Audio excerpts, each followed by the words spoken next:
क्या हो गया?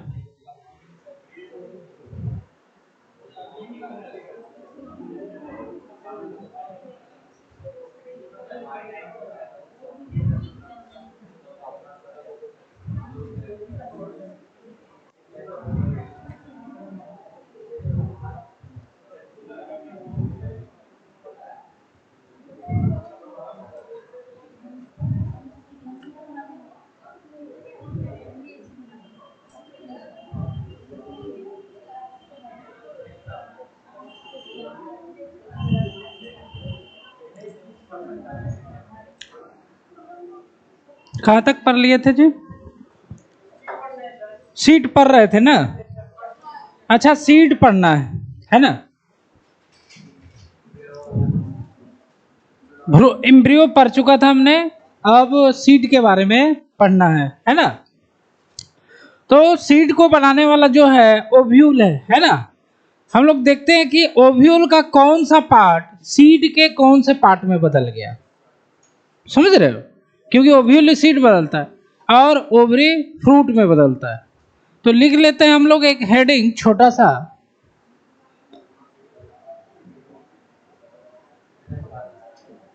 Events the ovary and ovule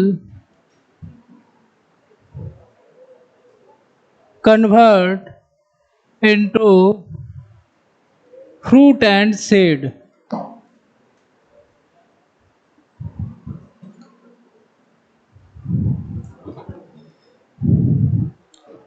तो इधर लिखते हैं ओवरी, ये किस चीज में बदला? ओवरी। उसके बाद ओवरी वॉल, उसके बाद ओव्यूल। अब ओव्यूल के अंदर क्या क्या था? जैसे फ्यूनिकिल, हाइलम, हाइलम था। उसके बाद इंटेगुमेंट्री है ना, इंटेगुमेंट,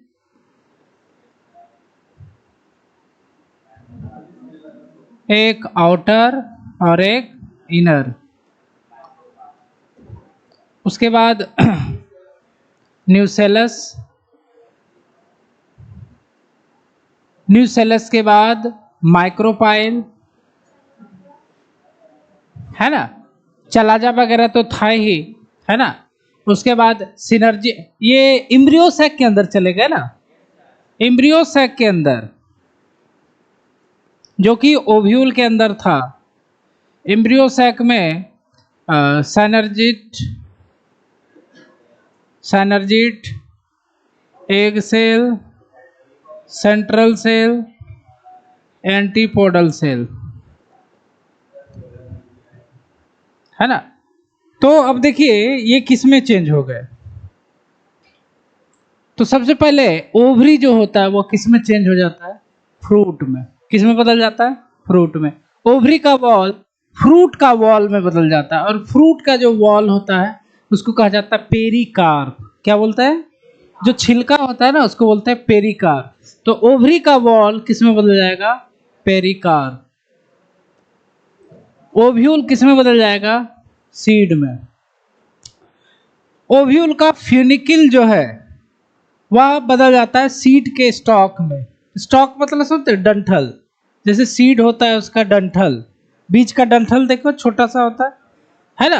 तो फ्यूनिकिल जो होता है यह स्टॉक ऑफ सीड में बदल जाता है, स्टॉक ऑफ सीड में है ना। जैसे आप लोग इसमें देखे होंगे टमाटर, मटर में, मटर में देखे ना, मटर को तोड़ते हैं ना सीम में, सेम के बीज में उसको तोड़ना पड़ता है तो उसमें स्टॉक होता है। हाइलम, हाइलम हाइलम के रूप में ही रह जाता है। हाइलम ओव्यूल में जैसा था सीड में भी वैसे ही रह जाता है।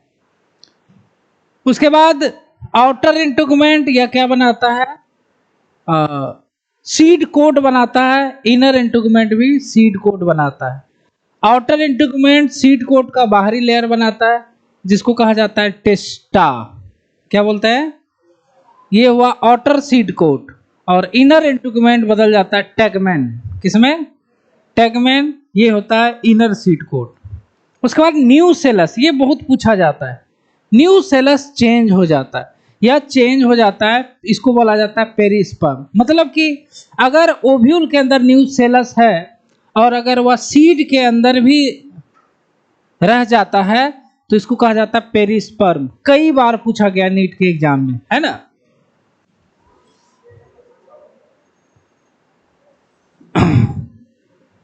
परसिस्टेंट जो बचा रह जाए, persistent nucellus, persistence nucellus in seed is called perisperm। persistent मतलब क्या होता है? remains, बचा रह जाना। सीड में जब न्यूसेलस, चूंकि न्यूसेलस खत्म हो जाता है लेकिन कुछ सीडों में आपको न्यूसेलस देखने को मिल जाता है, जैसे ब्लैक पीपर वगैरह में, ये आगे पढ़ेंगे आपको न्यूसेलस। तो पेरिस्पर्म, तो इसको याद रखोगे, ये बहुत इंपॉर्टेंट है। माइक्रोपाइल, माइक्रोपाइल सीड में भी वही रह जाता है, माइक्रोपाइल। तो सिनर्जिड सेल, ये तो खैर एम्ब्रियो सैक के अंदर का है, इसका कोई उपयोग नहीं है। सिनर्जिड क्या हो जाता है सीड के अंदर? डीजेनरेट। क्या हो जाता है? ये तो उसी समय खत्म हो गया था जब फर्टिलाइजेशन हुआ था। एंटीपोडल सेल उसी समय खत्म हो गया था जब फर्टिलाइज, सीड में तो मिलने का कोई चांस ही नहीं है, डीजेनरेट हो जाता है। एग सेल आप लोग जान रहे हो, फर्टिलाइजेशन हुआ, जाइगोट में बदला, है ना, और लास्ट में किस में बदल जाता है? एम्ब्रियो में। और इसके बारे में सेंट्रल सेल इंडोस्पर्म में बदल जाता है। तो सीड के अंदर इंडोस्पर्म हो सकता है, नहीं भी हो सकता है। तो आपसे देखो क्वेश्चन कैसे आता है कि कौन सा पार्ट सीड का, है ना, रिमेन्स रह गया, जो कि ओव्यूल में वही था और इसमें हाइलम, माइक्रोपाइल। कौन कौन है? हाइलम माइक्रोपाइल जो ओव्यूल में रहता है वह सीड में भी रहता है। उसके अलावा सारा का सारा चीज या तो चेंज हो जाता है या डीजेनरेट हो जाता है ना। न्यूसेलस के बारे में पूछा जाता है, माइक्रोपाइल तो सेम ही है। इंटीग्यूमेंट के बारे में, तो ये दोनों जो हैं, ये दोनों टेस्टा और टेगमेंट या सीड कोट होते हैं। सीड कोट, सीड का बाहरी लेयर। तो यह कुछ चीजें थी जो आपके असाइनमेंट में या फिर कॉन्सेप्ट के लिए बहुत अच्छा होता है, है ना। तो इसको याद कर लोगे आप, ऐसे ही लिखाने का जरूरत नहीं है, ऐसे ही याद कर लोगे आप कौन सा इवेंट्स किसमें कन्वर्ट हो जाता है। बस ये कन्वर्जन है ना, कन्वर्जन है। अब चलते हैं हम लोग सीड के पास।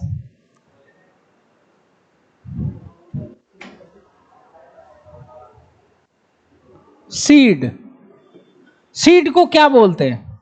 सीड को कहा जाता है फर्टिलाइज्ड ओव्यूल, क्योंकि आप लोग देख रहे हो ओव्यूल के अंदर दो मेल गेमीट आके फर्टिलाइज कर चुका है ना, एम्ब्रियो सैक को। तो सीड को कहा जाता है फर्टिलाइज्ड ओव्यूल या राइपेन ओव्यूल। क्या बोलते हैं? फर्टिलाइज्ड ओव्यूल या राइपेन। राइपेन मतलब क्या हुआ? पका हुआ।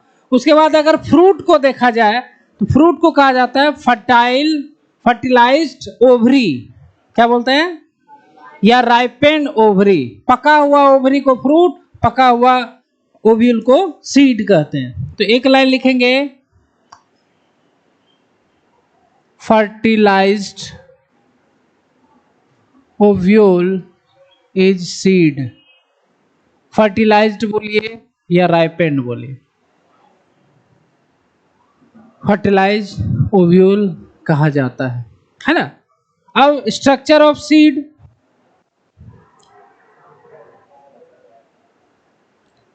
Parts of seed.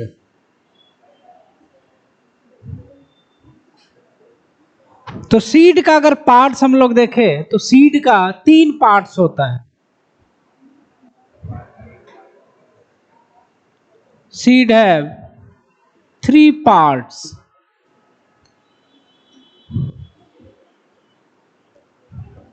पहला होता है सीड कोट, सीड कोट।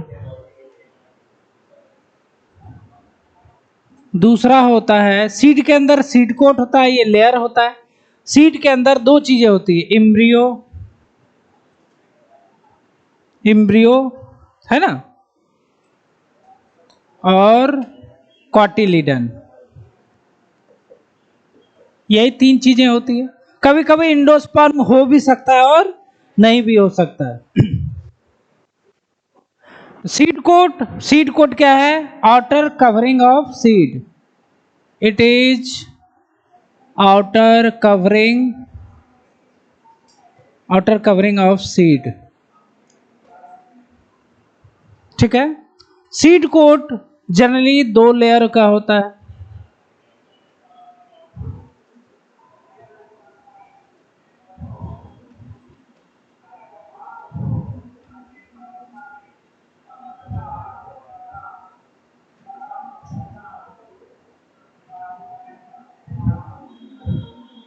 दो लेयर का होता है। बाहरी लेयर को टेस्टा बोलते हैं और अंदर वाले लेयर को टैगमेंट। ठीक है। सीड कोट को कौन बनाता है भाई? इंटेगुमेंट। कौन बनाता है ना?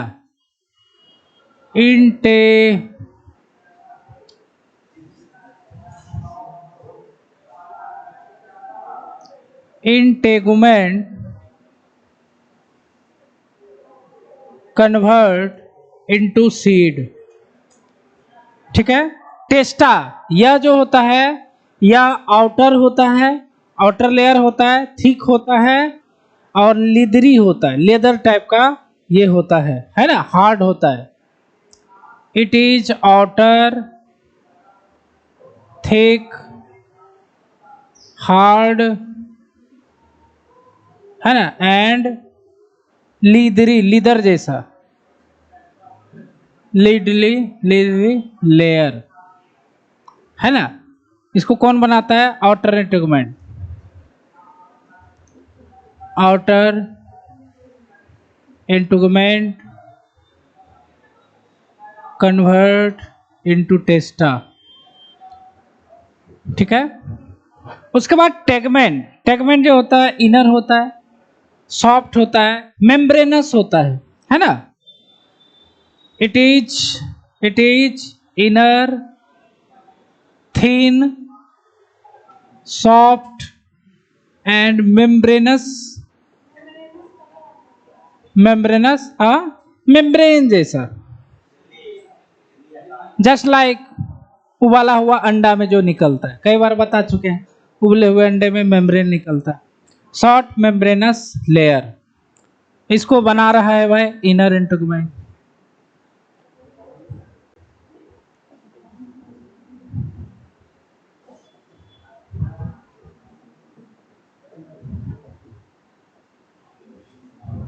एक बात ध्यान रखें, ये जो हमने सीड कोट का लेयर हमने देखा ना, अच्छा राइस चावल का दाना देखे हो, उसमें सीड कोट कहाँ होता है? ही गड़बड़ा गया तुम लोग। जिसको हम लोग हटाते हैं ना वो फ्रूट होता है इसका। सीड तो राइस का अंदर होता है ना, वो भुस्सा जो है वो फल था, फ्रूट था उसका। सीड जो निकलता है, जो हम लोग खाते वही सीड है, वो सीड कोट नहीं है, वो तो बाहर रहता है, उसमें चिपका थोड़ा ना रहता है। इसमें कहां दिख रहा है आपको सीड कोट? तो देखो ये जो हम लिख रहे हैं ये जनरली डाइकोट के लिए, किसके लिए? डाइकोटिलिडन के लिए। डाइकोट में होता है, जैसे आप लोग इसमें चना में देखते हो फूलने के लिए देते हैं। मोनोकोट में जो सीड कोट होते हैं वह अंदर लेयर में ही चिपक जाते, पता नहीं चलेगा आपको। लेकिन डाइकोट जो है उसका सीड कोट पानी में भिगोने के बाद अलग हो जाता है, ना। जैसे बादाम खाते हैं ना, बादाम भिगोने के बाद उसका छिलका बाहर हो जाता है, अंदर वाला व्हाइट पार्ट होता है। चना का सबसे उदाहरण, चना का सीड कोट। उसके बाद मेज का, मकई का देखो सीड कोट दिखता है। वो क्या होता है? सीड में ही क्या होता है, वो विलुप्त हो जाता है। वो हाईली मेम्ब्रेनस होता है और वो अलग नहीं हो सकता है, उसको अलग नहीं कर पाते हो, उसी में मिल जाता है। तो यह जो बातें बोल रहे हैं हम, यह डाइकोट सीड के लिए अप्लाई होता है। उसके बाद सीड कोट दो लेयर हो गए। इम्ब्रियो हम लोग पढ़ चुके हैं, monocot embryo, dicot embryo. Dicot embryo में पढ़ चुके हैं, जाइगोट डिवाइड होता है, वह फिर globular embryo, heart shaped embryo और मैच्योर इम्ब्रियो। उस दिन लिखा है, बनाए थे ना, मैच्योर इम्ब्रियो, डाइकोट इम्ब्रियो। उसके बाद मोनोकॉट इम्ब्रियो, इस तरह का स्ट्रक्चर था, सील्ड के जैसा, है ना, सील्ड के जैसा। उसका कॉटिलीडन एक ही होता है मोनोकॉट में, उसके कॉटिलीडन को स्कूटेलम कहते हैं, है ना। उसके अलावा बताया था कोलियोप्टाइल प्लेम्यूल को घेर के रखता है, और नीचे कोलियोराइजा आपको रूट को, रेडिकल को ढक के रखता है।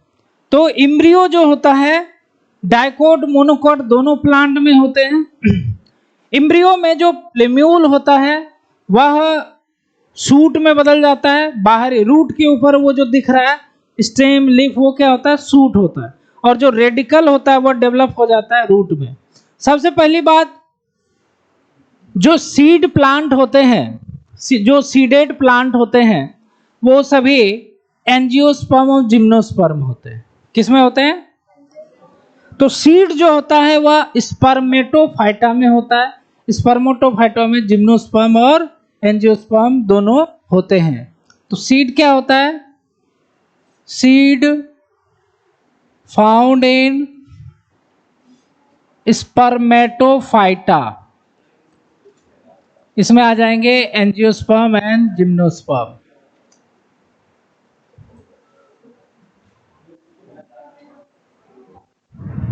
इन दोनों में सीड पाए जाते, बीज पत्री पौधे होते हैं। तो कहने का मतलब था कि इम्ब्रियो जिस प्लांट को बनाएगी, चाहे जिम्नोस्पर्म हो चाहे एंजियोस्पर्म हो, उस प्लांट को कहा जाता है उस प्लांट को कहा जाता है स्पोरोफाइटा। क्या बोलते हैं? पढ़ाए थे 11th में, स्पोरोफाइटा, गैमेटोफाइटा। तो टेरिडोफाइटा, जिम्नोस्पर्म और एंजियोस्पर्म स्पोरोफाइटिक प्लांट होते हैं, और बाकी शैवाल और ब्रायोफाइटा वो गैमेटोफाइट प्लांट होते हैं। जो प्लांट्स यहाँ पर इम्ब्रियो डेवलप करेगा सीड के अंदर, सीड तो बस खोपचा है, मेन पार्ट क्या है सीड का?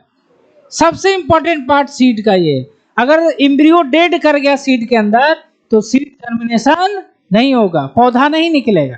तो इसको जिंदा होना जरूरी है। तो सीड में क्या रहता है जो प्लांट में बदल जाता है, वो है इम्ब्रियो। तो इम्ब्रियो में दो मेन पार्ट होते हैं, प्लेम्यूल और रेडिकल। प्लेम्यूल सूट में बदलता है और रेडिकल रूट में बदलता है। तो इम्ब्रियो के बारे में लिखेंगे, इट इज मेन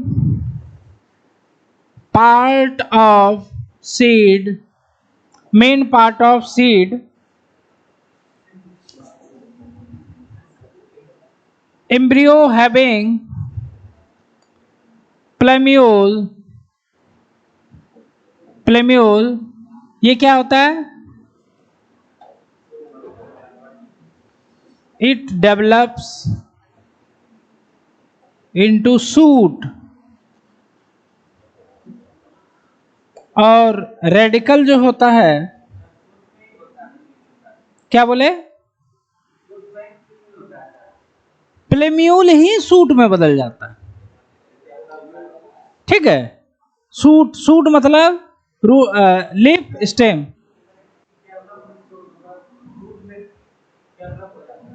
हाँ, सूट में ही डेवलप हो जाता है प्लेम्यूल, लगातार डिवीजन होते रहता है, सूट में बदल। और radicle it develops into root, ये हो गया। उसके बाद कॉटिलीडन, डाइकोट में सिंगल कॉटिलीडन होगा, डाइकोट सीड में 2 कॉटिलीडन होगा, मोनोकोट सीड में 1 कॉटिलीडन होगा। इन डाइकोट सीड 2 cotyledon found, और इन मोनोकॉट सीड 1 क्वार्टिलिडन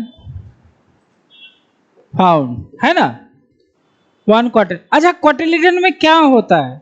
एक्चुअली में क्वार्टिलिडन में फूड वगैरह होते हैं, है ना, जो कि जब जड़ और पत्तियों का, जड़ और तने का निर्माण होता है तो उस समय ये काम देता है फ्रूट के लिए, भोजन के लिए, है ना।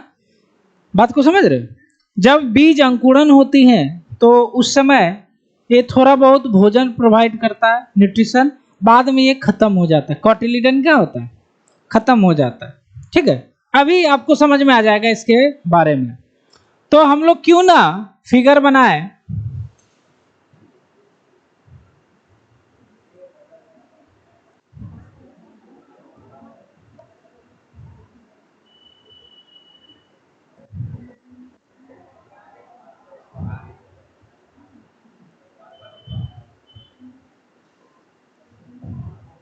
डाइकोट है ना, ये कॉटिलिडन है, ये दोनों कॉटिलिडन है, ये डाइकोट्स है। बीन आप लोग जानते हो, बीन खाए हुए। उसके अलावा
किसका फिगर है, कौन सा सीड, मेज,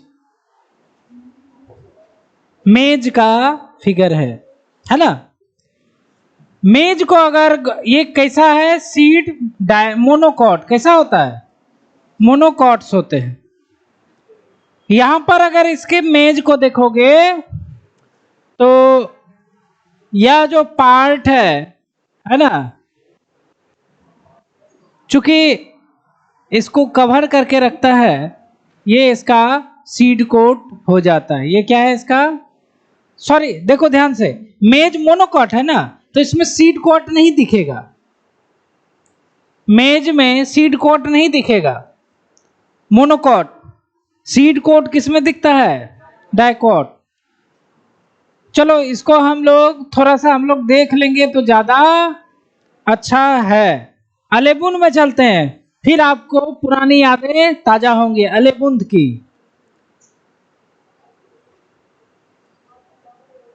हाँ यहाँ है,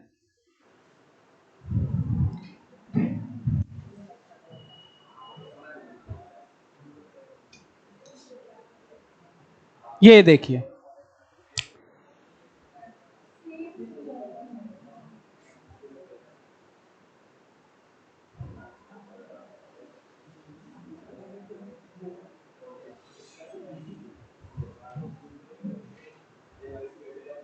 देखिए क्या लिखा हुआ है, एक लाइन, सीड, ये मोनोकॉट के लिए, किसके लिए है, सीड कोट इज मेम्ब्रेनस, कैसा होता है, मतलब seed coat and generally fused with fruit wall, किससे जुड़ा फ्यूज होता है, फ्रूट का जो दीवाल होता है उसी से क्या होता है। अरे भाई, जैसे फ्रूट वॉल और सीड में क्या अंतर है, देखिए देखिए ऐसे है, मान लीजिए ये आम है ना, आम मान लीजिए यहाँ पे निकला होता है, इस पे फ्रूट वॉल होता है ना, छिलका जो हम लोग निकालते हैं, तो मेज वगैरह में ये जो फ्रूट का छिलका होता है वो मेज से ही चिपका रहता है, किससे निकला आता है, और इसका जो सीड कोट होता है इसी से इस तरह से चिपका हुआ रहता है।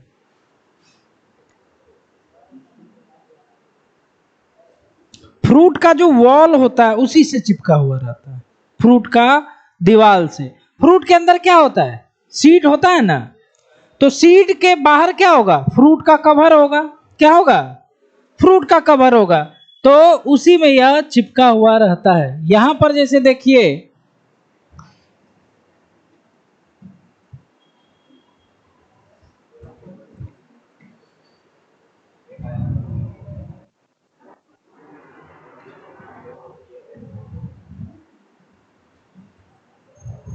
हम लोग, देखिए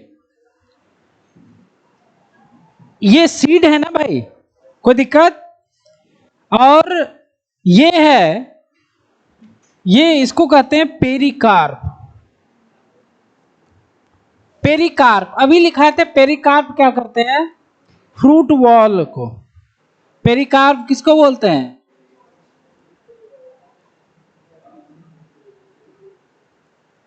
फ्रूट का वॉल कहते हैं या फ्रूट का कवरिंग कहते हैं। तो इसी में चिपका हुआ है सीड कोट, इसलिए सीड कोट नहीं लिखते, क्या लिखते हैं, पेरिकार्प। उसी में समाहित हो चुका है। जैसे एक लोटा पानी लेके जाओगे गंगा जी में डालने, तो क्या हो गया, समाहित हो गया, पानी आपको मिलने वाला नहीं है। उसी तरह पेरिकार्प में सीड कोट क्या हो चुका है, समाहित हो चुका है। तो अब उसको एक लोटा पानी गंगा जी को नहीं लिखेंगे, वो गंगा जी ही रहेंगी, रहेंगी ना जी, जितना नाला कचरा उसमें डाल दो रहेंगी तो गंगा जी, वही होता है। तो ये पेरिकार्प हो गया। अब देखिए, चूंकि मेज है, मकई है, मोनोकॉट होता है, मोनोकॉट में इंडोस्पर्म होता है, मोनोकॉट में, इसके बाद ही इंडोस्पर्म पढ़ लेंगे हम लोग। तो मोनोकॉट में इंडोस्पर्म होता है, देखो कितना बड़ा इंडोस्पर्म है, इसमें बचा रह गया, सीड में इंडोस्पर्म बचा रह गया, उसको कहा जाता है इंडोस्पर्मिक सीड। क्या बोलते हैं, इंडोस्पर्मिक सीड। हमने देखो यहां पर 3 ही पार्ट लिखा है सीड का, seed coat, embryo, cotyledon, but किसी किसी में इंडोस्पर्म भी होता है, उसको भी लिखा जाता है बहुत जगह, बहुत बुक में देखोगे, है ना, समझ रहे बात को। हाँ बोलो, कोकोनट में भी इंडोस्पर्म था, तो कोकोनट का जब सीड का पार्ट लिखेंगे ना, तो सीड कोट, एम्ब्रियो, कॉटिलिडन और लास्ट में क्या लिखेंगे, इंडोस्पर्म। और जिसमें नहीं होता नहीं लिखेंगे। तो हम लोग ये जो डिवाइड किए हैं, ये सोच के किए हैं ये सभी में होना चाहिए। क्या होना चाहिए, जैसे सीड कोट सभी में होता है, मोनोकॉट में भी होता है, वो अलग बात है, समाहित हो जाता है।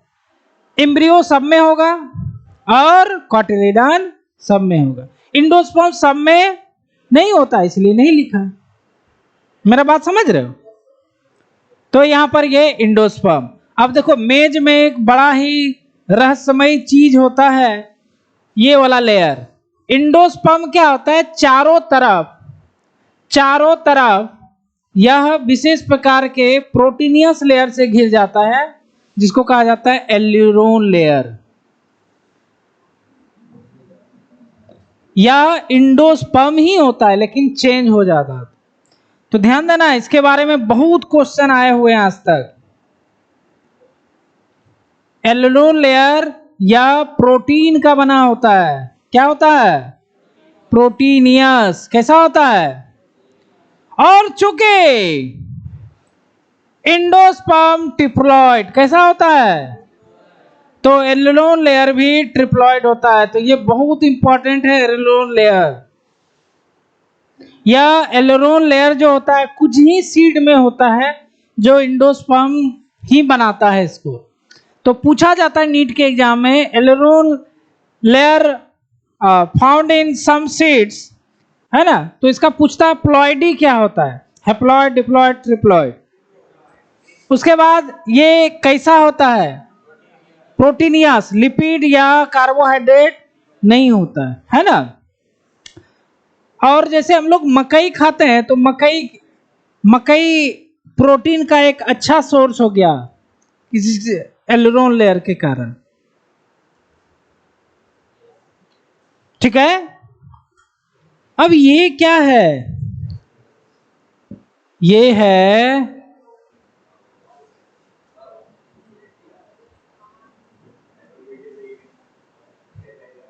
है स्कूटेलम, याद आया? कॉटिलिडन भाई, ये क्या है? कॉटिलिडन। मोनोकॉट का कॉटिलिडन को क्या बोलते हैं? स्कूटेलम। देखो कॉटिलिडन इतना ही है, छोटा है, और बाकी ये दोनों क्या है? इम्ब्रियो। क्या है? इम्ब्रियो। जैसे लिखाया था, ये है कोलियोप्टाइल, और सबसे नीचे जो होता है यह होता है कोलियोराइजा। भूलना नहीं है बिल्कुल भी। यहां पर है प्लेम्यूल, और यहां पर होगा रेडिकल। मेरा बात बूझ रहे हो कि नहीं? अब इतना ही छोटा सीड है, अब बाकी ये जो है यह बचा हुआ इंडोस्पर्म होता है सीड। इसलिए अगर आप इतना दूर काट भी दोगे ना, क्या करें, इतना दूर अगर सीड को काट करके भी मकई को बो दोगे तो मेन पार्ट कौन है? तो एक बार एम्स में एक क्वेश्चन आया था कि हम लोग अगर मेज के सीड के इंडोस्पर्म वाले पार्ट तक काट देंगे, वहां दिखाया भी था, तो क्या यह सीड प्लांट में ग्रो कर जाएगा? हो जाएगा। बात को समझ रहे? प्लांट में ग्रो कर जाएगा। बस इसका जो है मेन चीज बचा हुआ रहना चाहिए। तो एलरोन लेयर के बारे में ये डाइकोट सीड था, तो ये आपको समझ में आ गया है ना। तो चलते हैं टाइप्स ऑफ सीड। जाहिर सी बात है, वही वाला बात है, टाइप्स ऑफ सीड।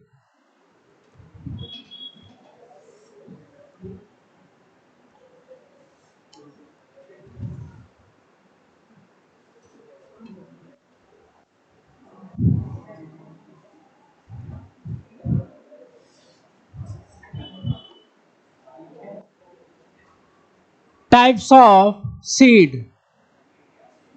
तो सीड दो प्रकार के होते हैं, लेकिन उसका आधार क्या है? इंडोस्पर्म। पहला है इंडोस्पर्मिक,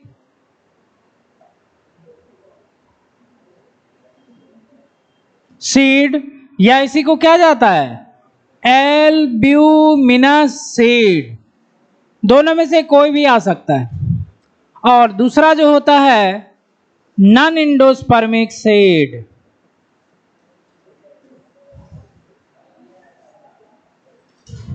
क्वेश्चन बना के लाए हैं, बनवाएंगे, नहीं बनाओगे तो यही बनवाएंगे, क्या करेंगे। और उसके बाद क्या होता है? नॉन एल्ब्यूमिनस सीड, है ना। तो इसका परिभाषा क्या लिखेंगे? वैसे सीड जिसमें इंडोस्पर्म बचा रह जाता है। क्यों बचा रह गया? क्योंकि एम्ब्रियोज को कंज्यूम नहीं कर पाया, खा नहीं पाया, और नॉन इंडोस्पर्म खत्म हो गया क्योंकि उसने कंप्लीटली खा गया। तो बता सकते हो कौन सा सीड ये वाले होंगे? प्रायः मोनोकॉट या डाइकोट सीड होंगे। प्रायः क्या होंगे? मोनोकॉट। एक कॉटिलिडन होता है तो खा नहीं पाता, इसमें दो कॉटिलिडन है तो जनरली, सब नहीं बोल सकते हो, अपवाद भी बहुत सारा। तो इंडोस्पर्मिक सीड परिभाषा,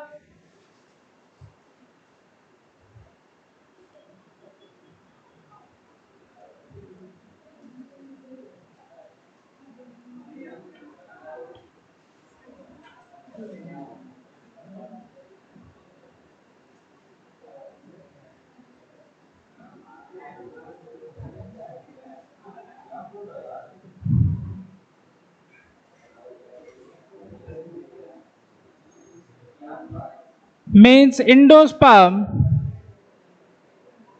not consumed by seed and consumed by embryo and remains in seed are called endospermic seed.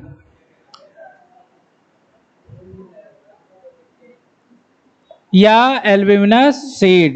इसका एग्जाम्पल इसका है ना, कोकोनट, मेज, राइस, कैस्टर, सनफ्लावर, वीट। ठीक है,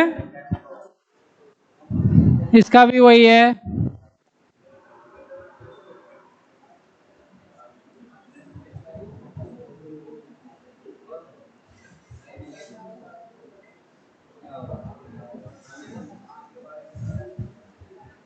are called non endospermic seed या नॉन एल्ब्यूमिनस सीड।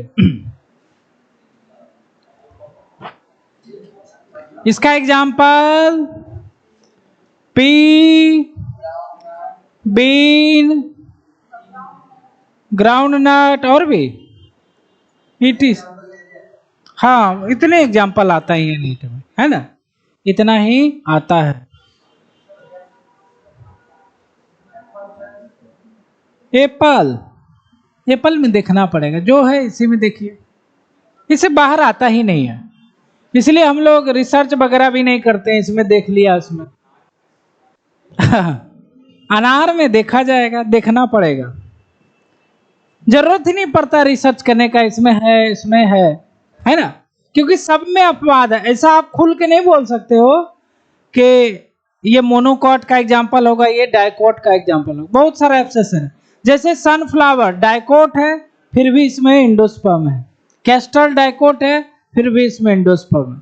तो जो आपके पास अवेलेबल है इसी को आप लोग याद करिए, है ना। हाँ, एक और नोट के बारे में लिख लेते हैं। Note, perispermic seed.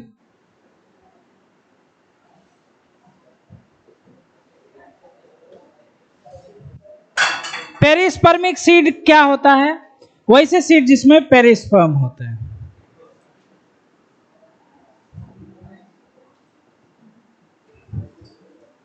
Seed having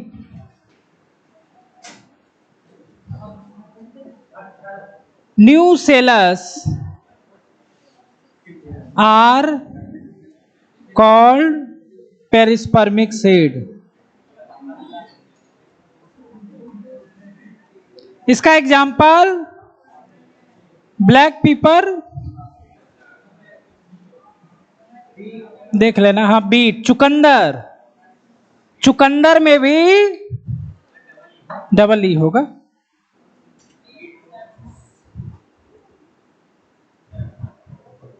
तो चुकंदर के सीड में सोचो न्यूसेलस बचा रह जाता है, जबकि न्यूसेलस जनरली खत्म ही हो जाता है। यही एक दो गो एग्जाम्पल है, उसके अलावा किसी में न्यूसेलस बचता नहीं है ना। तो एक काम करो आप लोग, थोड़ा सा बीच में आप लोग को समय देना जरूरी है। लीजिए, इतना कम हो गया जी।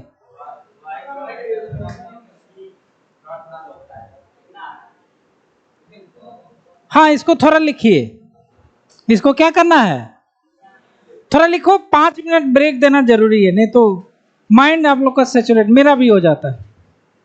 5-6 मिनट 7 मिनट लिखिए इसको।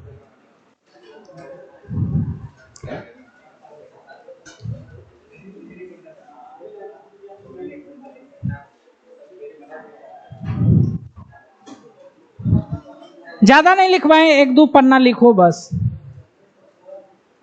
खाली माइंड फ्रेश करने के लिए।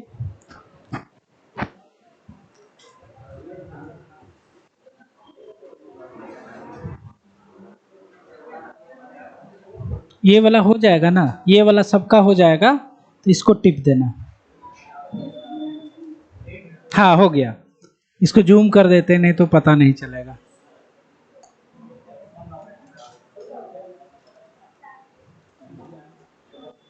इसको लिखिए 5 मिनट, गप नहीं।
अच्छा कोई बात नहीं, जितना भी लिखे।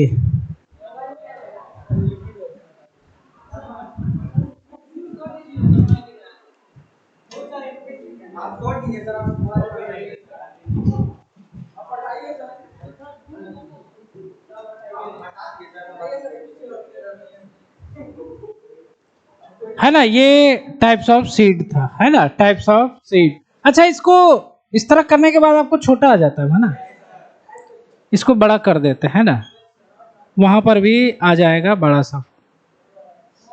ठीक है,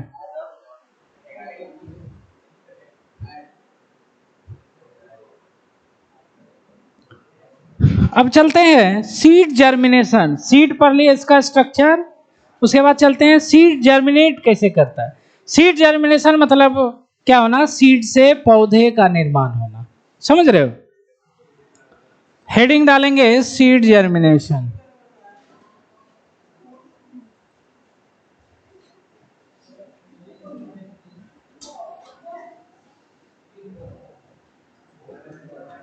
तो सीड जर्मिनेशन के दौरान क्या होता है, सीड के अंदर का एम्ब्रियो जो होता है वह डेवलप्स हो जाता है किसमें, प्लांट में। किसमें प्लांट हो जाता है, प्लांट में। तो यहां पर लिख रहे हैं हम लोग, तो embryo of seed, embryo of seed develops into sporophytic plant, sporophytic plant, radical, radical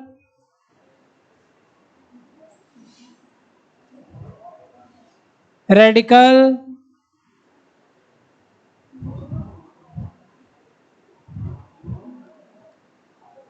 converted into primary root. पहले प्राइमरी आता फिर सेकेंडरी और टर्सरी आता है। And plumule converted into shoot. बाकी क्वाटिलिडन समाप्त, क्वाटिलिडन खत्म हो जाता है। ठीक है, तो यही जो घटनाएं हैं इसी को क्या बोलते हैं, सीड जर्मिनेशन। सीड से न्यू प्लांट लेट का निर्माण होना सीड जर्मिनेशन कहलाता है। तो सीड जर्मिनेशन दो तरह से देखा जाता है मेनली, लेकिन कुछ ऐसे भी प्लांट होते हैं जिसमें कुछ अलग तरह का सीड जर्मिनेशन होता है ना। एपिजियल seed germination, hypogeal seed germination और एक विविपेरी सीड जर्मिनेशन।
तो यहां पर देखो सीड जर्मिनेशन कैसे हो रहा है। ये जो सीड है वह क्या हो रहा है, मिट्टी के ऊपर आ जा रहा है, मिट्टी के ऊपर आ जा रहा है। इस तरह का जो सीड जर्मिनेशन होता है इसको कहा जाता है एपिकोटाइल। तो इसमें आखिर ऐसा क्या होता है, एक्चुअली में ये सीड है। सीड में आप लोग देखे होंगे जिधर रेडिकल होता है उधर ही हाइपोकोटाइल होता है, और जिधर प्लम्यूल होता है उधर एपिकोटाइल। एपिकोटाइल मतलब ऊपर, हाइपोकोटाइल मतलब नीचे। तो इसमें क्या होता है, हाइपोकोटाइल का ग्रोथ होता है वो ज्यादा बढ़ जाता है इन कंपेरिजन टू एपिकोटाइल। ये देखो हाइपोकोटाइल, हाइपोकोटाइल किसका पार्ट होता है, रूट का, किसका, रेडिकल का, रेडिकल के पास होता है। कहाँ होता है, तो इसका ज्यादा ग्रोथ होगा तो क्या होगा, या सीड को ऊपर लेके चल जाता है, मतलब इसमें सीड कोट ऊपर भाग जाता है। जैसे आपने बीन वगैरह में देखा होगा, बीन का देखना अंकुरण, उसमें सीड कोट ऊपर भाग जाता है और बाद में वो डिजेनरेट हो जाता है। तो इस तरह का जो जर्मिनेशन होता है इसको कहा जाता है एपीजियल जर्मिनेशन। क्या बोलते हैं इसको।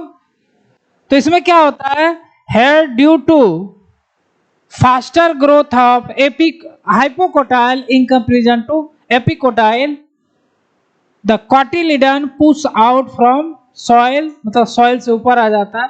तो इस प्रकार का जो जर्मिनेशन होता है इसको क्या बोलते हैं, एपीजियल जर्मिनेशन। तो लिखेंगे here due to faster growth of hypocotyle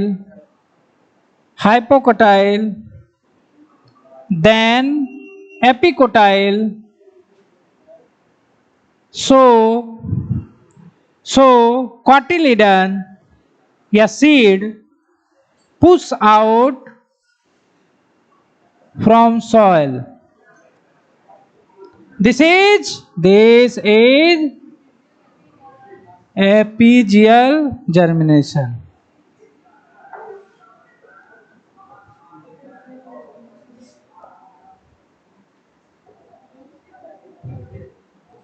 इसका एग्जाम्पल क्या क्या हो जाएगा भाई, इसका एग्जाम्पल हो जाएगा कैस्टर, कॉटन, बीन, है ना, एटीसी। कॉटन में भी बाहर आ जाता है, बीन सबसे हम लोग तो देखा हुआ है इसको। तो इसमें सीड ही बाहर निकल जाता है, ये हुआ एपीजियल जर्मिनेशन। हाँ, बीन वही बोड़ा, बीन बहुत, सीम सब इसी में आ जाता है। बीन वैसे अलग से आता है, राजमा जैसा दिखता है। तो बी नंबर क्या हो जाएगा, हाइपोजियल। तो इसको भी आप समझ रहे हो, इसमें क्या होगा, इसमें एपिकोटाइल का ग्रोथ फास्टर हो जाएगा। हाँ,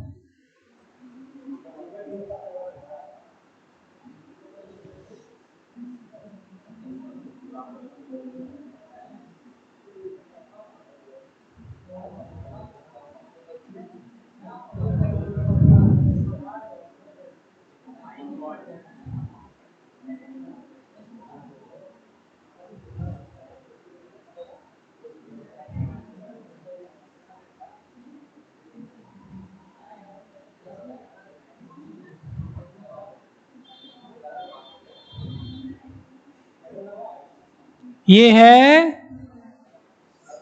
ये क्या है, ये है प्लेम्यूल। हालांकि अंदर होता है प्लेम्यूल, हमने बाहर दिखा दिया आपको समझने के लिए, ठीक है ना। ये अंदर होता है, इम्ब्रियो में होता है ना, लेकिन हमने समझने के लिए इसको बाहर दिखा दिया। ये सूट में बदल जाएगा। और यहां पर देखिए कि आपका सीड अंदर ही रह गया।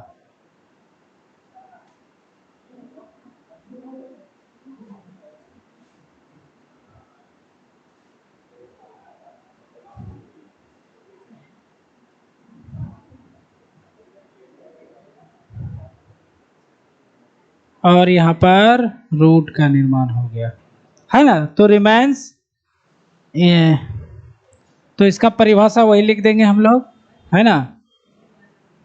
Hair due to faster growth of epicotyl than hypocotyl,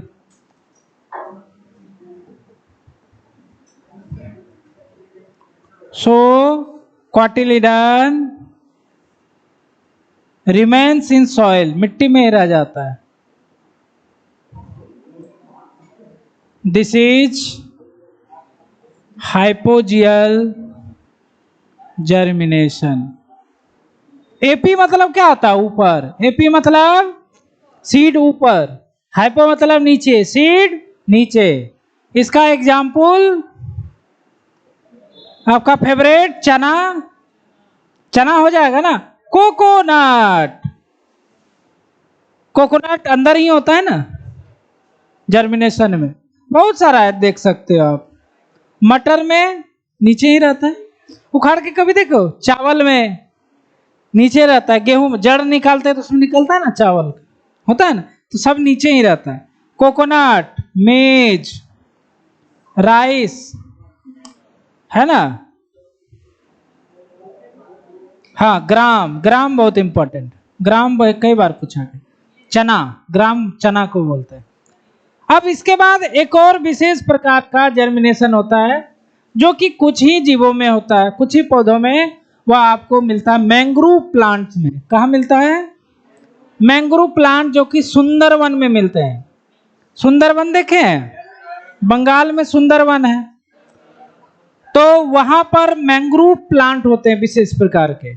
mangrove plant वैसे प्लांट होते हैं जो दलदली भूमि में पाए जाते हैं, है ना। उस भूमि में ना तो ऑक्सीजन होता है, ना तो उसमें जो पानी होता है वह नमकीन होता है, सादा पानी नहीं होता है। तो उस तरह के प्लांट में देखा गया है कि सीड जो होता है पौधे के अंदर ही जर्मिनेट हो जाता है, ऊपर ही। भाई सीड जर्मिनेशन, सीड जर्मिनेशन के लिए 3 चीजें आवश्यक होती हैं: पानी, ऑक्सीजन, टेम्परेचर। क्या जरूरत होती है? पानी, ऑक्सीजन और टेम्परेचर। तो यहां पर पानी पानी के रूप में है नहीं, नमकीन है। दूसरी बात, यहां पर ऑक्सीजन नहीं है क्योंकि ये मार्सी एरिया होते हैं, दलदली भूमि होते हैं। मार्सी एरिया किसको बोलते हैं? मार्सी किसको बोलते हैं? मीथेन को। तो यहां पर मीथेन गैस लगातार स्रावित होते रहता है मिट्टी से। तो यहां पर जैसे ही आएगा सीड, ऑक्सीजन के बिना ये क्या होगा? जर्मिनेट नहीं हो पाएगा। तो क्या उपाय है इसका? ऊपर ही जर्मिनेट हो जाए, पौधे में ही, पौधे में ही सीड जर्मिनेट हो जाता है, और जैसे जर्मिनेट होगा नीचे आ जाएगा। कहां जाएगा? एक बार जर्मिनेशन हो गया, एक बार जन्म दे दिए तो इसको रख दिए यहाँ के।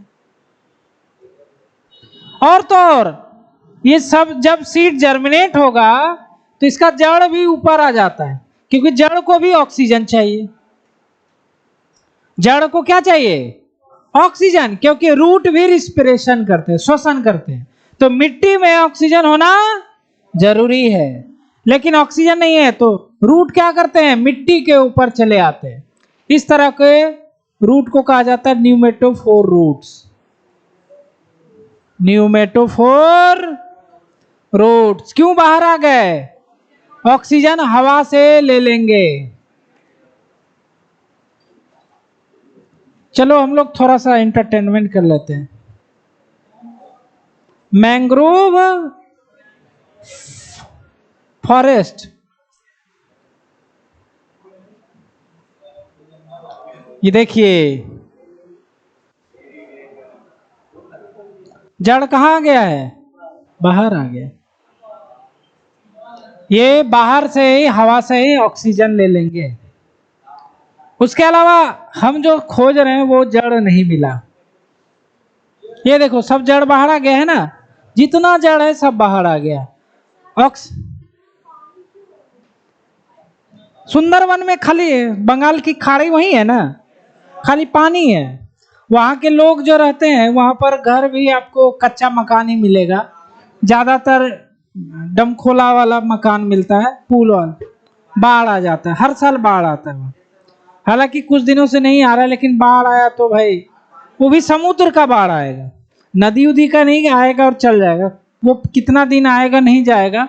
तो लोग वहां पर, हाँ ये देखो ये दिखा रहे थे, ये देखो जड़ ऊपर आ गया है ना, इसको कहा जाता है न्यूमेटोफोर, है ना। इसमें ऑक्सीजन बाहर से ही ले लेता है। क्या करेगा बेचारा, कोई उपाय नहीं है। तो इसमें सीड का अंकुरन मिट्टी में कैसे करोगे जब वहां ऑक्सीजन ही नहीं है। तो इसीलिए पौधों में ही सीड जर्मिनेट, फल के अंदर सीड जर्मिनेट हो जाता है, फिर जर्मिनेट होने के बाद गिर जाता है मिट्टी में, फिर तो काम चलेगा। तो इस तरह का जो जर्मिनेशन होता है इसको कहा जाता है विविपेरी जर्मिनेशन। और चूंकि यह पौधों के अंदर हुआ है इसलिए इसको कहा जाता है इन सिटू जर्मिनेशन भी। इन सिटू मतलब होता है घर के अंदर, एक्स सिटू मतलब घर के बाहर।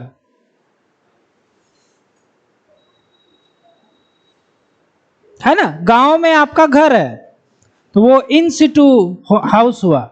यहां भी आप रूम लेके रह रहे, यह भी घर ही है ना, इसको कहा जाता है एक्स सिटू हाउस। घर के बाहर घर जैसा, घर नहीं है लेकिन घर जैसा है।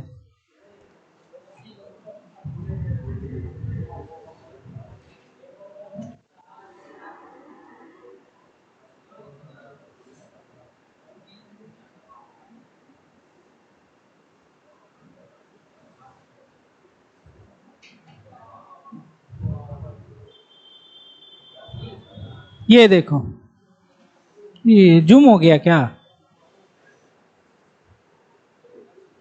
ये देखो सीड जर्मिनेट हो चुका है ना। अब ये जर्मिनेट होने के बाद देखो यहां पर गिर गया,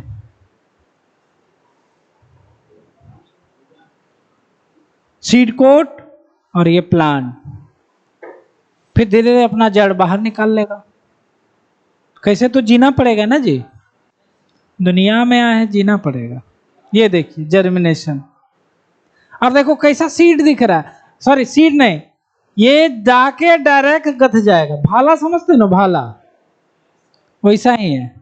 जैसे गांव वगैरह में देखते हो लोहा ले लेता है, इसे इसे मारता है, जहां मतलब गिर गया वहां आउट हो गया। तो वही चीज तो ऐसा रहेगा तभी ना गथेगा, ये जाके डायरेक्ट खटाक से सीधा बैठ जाता है ना, रॉकेट जैसा। सेब भी वैसा भगवान ने बनाया, नहीं तो सेब मान लो गोल गाल हो गया, पता चलेगा ऊपर ही रह गया, कोई काम का नहीं। तो यही चीज है। तो इस तरह का जो जर्मिनेशन होता है इसको कहा जाता है विविपेरस जर्मिनेशन।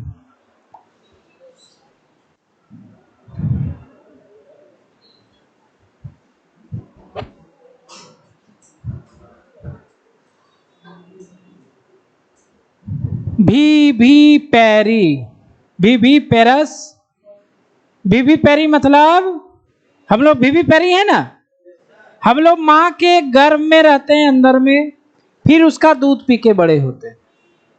तो ये भी तो फ्रूट के अंदर ही है, पेरेंट प्लांट के अंदर ही रहता है, जर्मिनेट हो जाता है।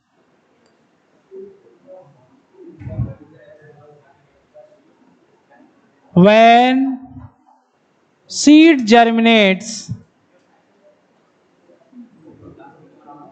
inside parent plant, inside parent plant, it's called viviparous germination.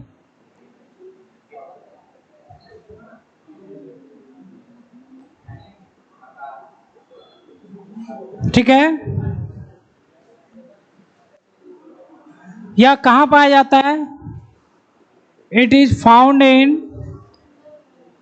Mangrove,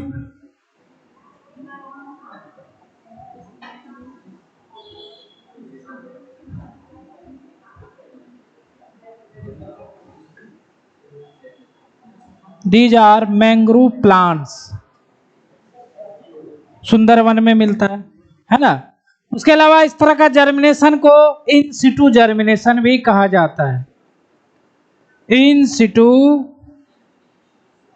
germination, इसको इन सिटू जर्मिनेशन भी कहा जाता है। एग्जाम्पल क्या हो जाएगा? राइजोफोरा,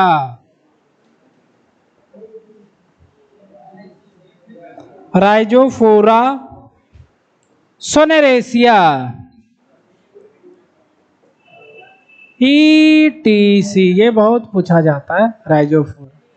और राइजोफोरा का एक और न्यूमेटोफोर रूट, राइजोफोरा में 11 में पढ़े थे, जो कि रूट बाहर आ जाता है ना।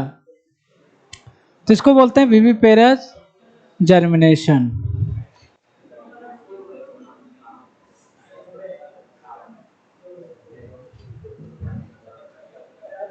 हाँ, प्लांट है, प्लांट है, नेट पे देखना पड़ेगा, सर्च करें। इसके बाद है सीड इंटरटेनमेंट, सीड जर्मिनेशन पढ़ चुके ना, factor effecting of seed germination.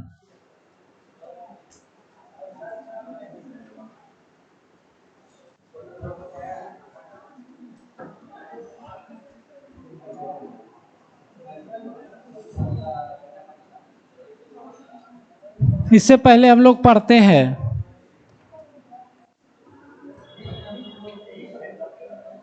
Seed viability.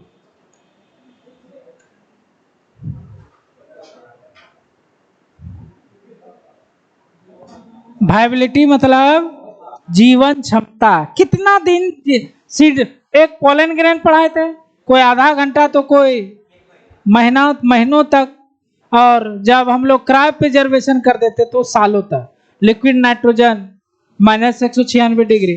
तो सीड को भी वायबिलिटी होती है, या इसका भी जीवन क्षमता होता है। ज्यादातर सीड का जर्मिनेशन जो होता है क्षमता कुछ महीनों या कुछ सालों तक होता है। क्या होता है ना। सीड वायबिलिटी मतलब क्या होता है, ध्यान दीजिए। सीड जब मैच्योर हो गया, जब आपने काट लिया, सीड मतलब मान लो गेहूं है, धान है समझो, धान को आपने खेत से काट लिया, अब उसको क्या करते हैं हम लोग, कोठी वगैरह में रख देते हैं, फिर अगले साल बोते थे, यही करते थे ना। तो सब जब सीड मैच्योर हो गया, उसके बाद इसको जब हम लोग बोए, मतलब जर्मिनेट हुआ, तो इतना दिन ये जिंदा रहा, क्या रहा,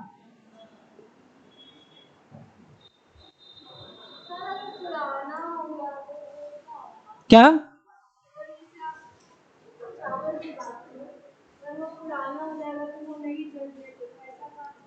तो वही तो कह रहा है, कितना पुराना,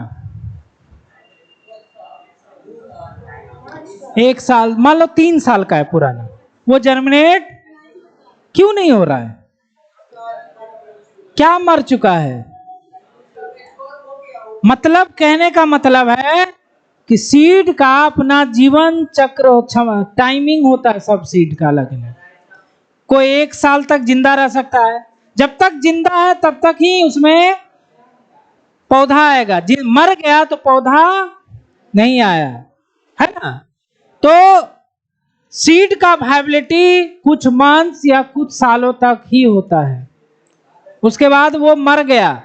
सीड का क्या मरेगा, इम्ब्रियो, क्या मरेगा, इम्ब्रियो मर जाता है, सीड का डेड कर जाएगा। जब तक इम्ब्रियो जिंदा है तब तक सीड में वायबिलिटी होता है। तो सबका अलग अलग होता है।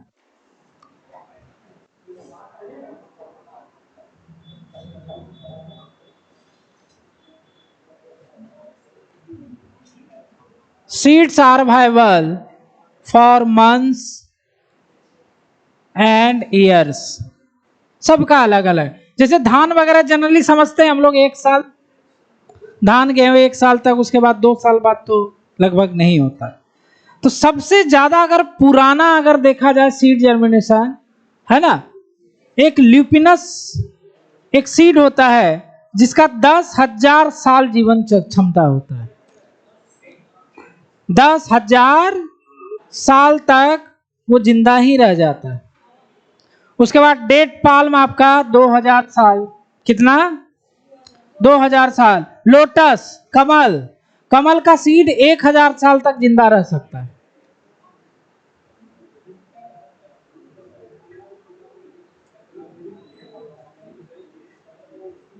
अभी तालाब में पानी सूख गया होगा, सूख गया ना, उसमें छठ पूजा के समय में लोटस था ना, तो लोटस मर गया तो उसका सीड तो उसी में रह गया, सीड रह गया, फिर अगला फिर पानी आएगा बरसात में, फिर सीड जर्मिनेट होगा, फिर लोटस अपने आप उगता है।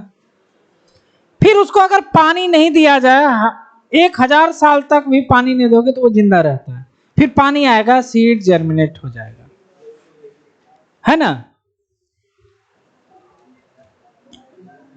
ल्यूपिनस न्यूप्लस seed excavated from Arctic tundra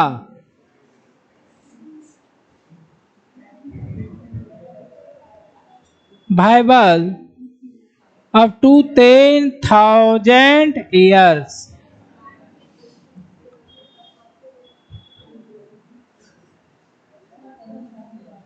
यही आया है 2-3 गो लाइन आज तक जो भी आया है, ये इंपॉर्टेंट है। उसके बाद डेट पाम कितना दिन होता है?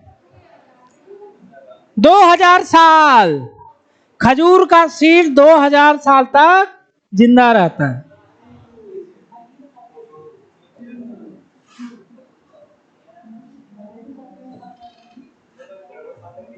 उसके बाद लोटस, कमल का seed, lotus seed viable 1000 years. तो ये 2-3 गो है, याद कर लो, ये दोनों आता है, ये नहीं आता है, यही दोनों बार बार इधर उधर आते रहता है। एक्सकेवेटेड मतलब क्या हुआ? हाँ, जमीन खोद के निकालना। कहाँ निकला था? आर्कटिक टुंड्रा में, पृथ्वी के ध्रुव प्रदेश में है। किधर है? शायद नॉर्थ में है, उत्तरी ध्रुव में है आर्कटिक टुंड्रा। ये हो गया सीड का वाइबिलिटी, है ना। सीड वाइबिलिटी क्वेश्चन बना, पिछले क्लास में डीपीपी दिए थे, हो गया था। सीड का नहीं बोले हैं,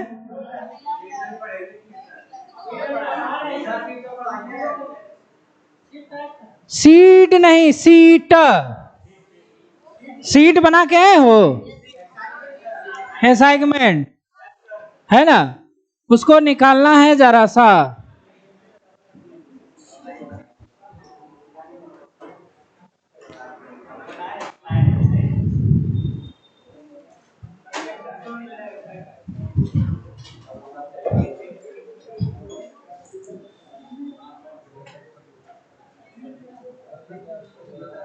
थोड़ा और पढ़ा दे क्या? थोड़ा सा और पढ़ा देते। इसके बाद आता है seed germination, sorry, factor effecting of seed germination.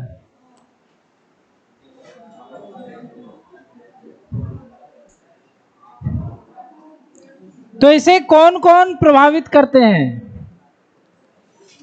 It effected by moisture, moisture, oxygen, temperature. उसके बाद लाइट का कोई उतना प्रभाव सीड जर्मिनेशन में नहीं पड़ता। सीड को जर्मिनेट होने के लिए लाइट जरूरत नहीं, मिट्टी के अंदर होता है तो लाइट का उसको जरूरत नहीं होता है। पहला क्या है? पहला क्या है? मॉइस्चर मतलब नमी, मतलब वाटर, है ना। देखो हमने बताया ना अभी तुरंत कि सीड जो होता है कई सालों महीनों तक जिंदा रहता है। वो कैसे जिंदा रहता है? क्योंकि सीड का जो एम्ब्रियो है वह डोरमेंसी में चला जाता है। डोरमेंसी टॉपिक है, पढ़ाएंगे इसी में, इसके आगे डर के, हाँ पढ़ाए थे, सुसुप्तावस्था मतलब एम्ब्रियो सो जाता है। क्या हो जाता है? सालों तक, वर्षों तक सो जाता है एम्ब्रियो, समझ रहे, उसी को बोलते हैं डोरमेंसी। बिना खाए पिए सो जाता है, खाता पीता नहीं है, समझ रहे हो। तो सीड जब जर्मिनेट नहीं हुआ है तो वह डोरमेंसी पीरियड में होता है। किस पीरियड में? सोया हुआ रहता है। जैसे ही उसको ये तीनों चीज मिल जाते हैं तैसे ही जर्मिनेट हो जाता है। होता है ना जी, कोठी में रखते हैं, बरसात का टाइम आता था, हम लोग को याद है, बरसात का टाइम में आता था, अगर थोड़ा सा भी पानी चला जाता था सीड जर्मिनेट हो जाता। जैसे ही पानी दोगे फिर जग जाएगा। तो वाटर, वाटर सीड को 70 से 90% वाटर चाहिए जर्मिनेशन के लिए। किसके लिए? लेकिन जब वो डोरमेंसी पीरियड में होता है, सोया रहता है, तो उसके पास मात्र 10 से 15% वाटर होता है, और उतना में संभव नहीं है। तो वाटर सबसे इंपॉर्टेंट फैक्टर है। अच्छा, वाटर कैसे जाएगा सीड के अंदर? सबसे पहले सीड का जो सीड कोट है वह वाटर को एब्जॉर्ब कर लेगा। क्या करेगा? और ये जो एब्जॉर्प्शन होता है इसको कहा जाता है इम्बाइबिशन। क्या बोलते हैं? अलेबुन में हम लोग नहीं पढ़े थे क्योंकि हटा दिया गया। इम्बाइबिशन में क्या होता है कि सीड कोट पानी को एब्जॉर्ब करके फूल जाएगा। क्या हो जाता है? और वो धीरे धीरे उसका जो माइक्रोपाइल है उससे सीड के एम्ब्रियो में चला जाता है। माइक्रोपाइल के द्वारा सीड के अंदर चला जाता है, फिर वो धीरे धीरे जर्मिनेट हो। कितना पानी चाहिए? हाँ, उसको 70 से 90% सीड के अंदर पानी आना चाहिए, नहीं आएगा तो जर्मिनेट नहीं होगा। इसलिए हम लोग खेतों का पटवन करते हैं ताकि वो धीरे धीरे उसके अंदर चला जाए। तो इसके बारे में क्या लिखेंगे?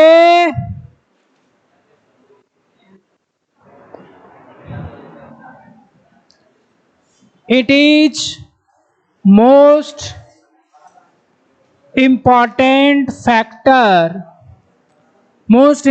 factor for seed germination.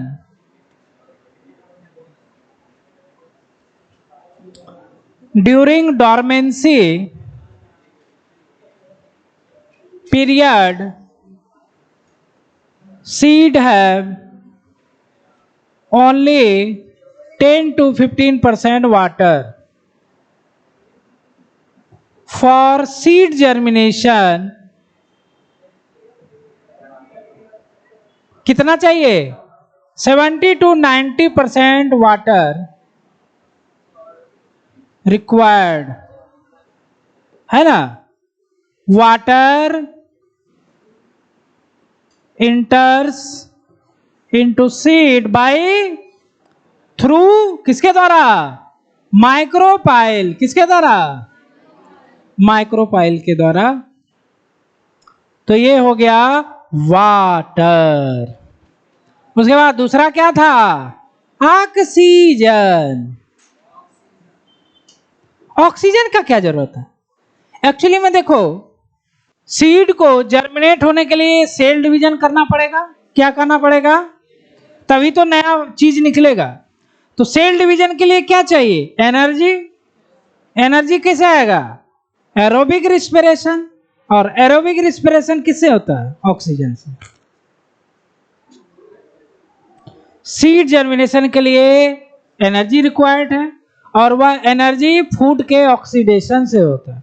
और फूड का ऑक्सीजन कैसे होता है?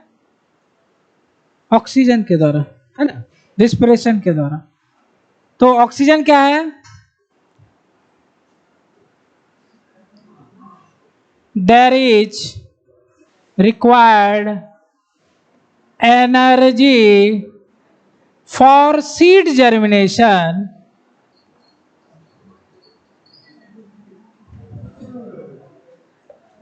which is possible by, है ना,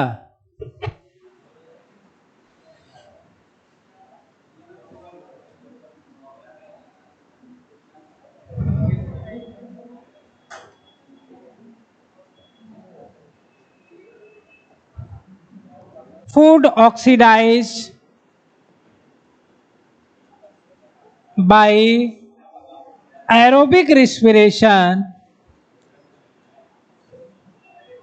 where oxygen required। इसको समझ गए, इसको रटने का जरूरत नहीं। एनर्जी चाहिए सेल डिवीजन के लिए और एनर्जी एरोबिक रिस्पिरेशन से मिलता है ना। 36-38 एटीपी मिलता था ना जी, वही है। उसके बाद सी नंबर जो है टेम्परेचर। टेम्परेचर वाटर के बाद यह सेकेंड इंपॉर्टेंट फैक्टर होता है। टेम्परेचर, अगर मिट्टी ज्यादा ठंडा है, 0 डिग्री पे है, सीड जर्मिनेट नहीं होगा। मिट्टी का तापमान 45 डिग्री से ज्यादा बढ़ गया है, सीड जर्मिनेशन नहीं होगा। तो मिट्टी का तापमान या फिर कहीं और जर्मिनेट कर रहे हो, उसका तापमान क्या होना चाहिए? 20 से 30 डिग्री। कितना होना चाहिए? हालांकि 25 से 30 बोला जाता है, ये एक्यूरेट होता है ना। तो temperature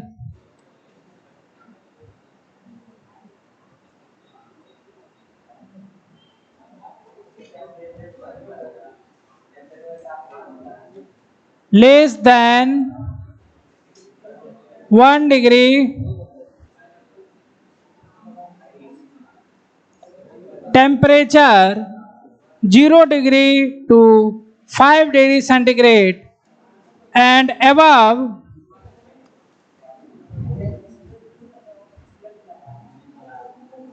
above 45 degree centigrade seed note germinates.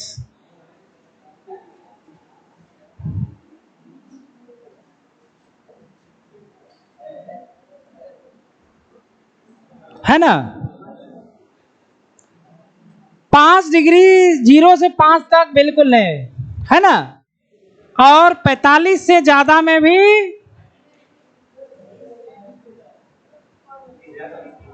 और 45 से ज्यादा में भी सीड जर्मिनेट, मतलब 5 डिग्री से लेकर 45 डिग्री के बीच में सीड जर्मिनेट हो सकता है, ना उससे ज्यादा ना इससे कम। इसलिए जहां पर बहुत ज्यादा मतलब बर्फ वगैरह गिरता है, वहां पर देखो प्लांट बिल्कुल नहीं होता है। वो भी प्लांट तभी होता है जब वहां का गर्मी का सीजन आता है, उस समय तापमान कम हो जाता है, ठंड के टाइम में नहीं होगा। फिर उसके बाद अभी बैसाख के महीने में जल्दी नहीं होगा। तो वो जब भी जर्मिनेशन का बात कर रहे हैं कहां पे, तो वहां पर भी ठंड का समय आता है, तो उसी समय वो जर्मिनेट होता है, पौधा बन गया। अब पौधा बन गया तब तो सर्दी जाड़ा को सही लेगा, समझ रहे हो। ऑप्टिमम टेम्परेचर कितना है ना, 25 से 30 माना जाता है, 20 से 30 भी लिखा रहता है बहुत जो। ये हो गया टेम्परेचर। और तीसरा लाइट, चौथा लाइट। नोट रिक्वायर्ड, है ना, नोट रिक्वायर्ड, जरूरत नहीं होता है। ठीक है। अब आप लोग असाइनमेंट निकाले, जल्दी से इसको बनाएं। हाँ,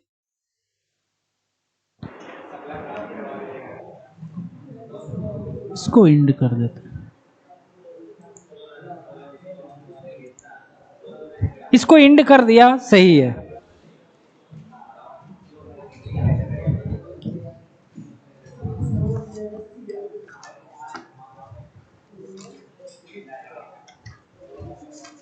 कौन सा बताइए? एक्सरसाइज 1,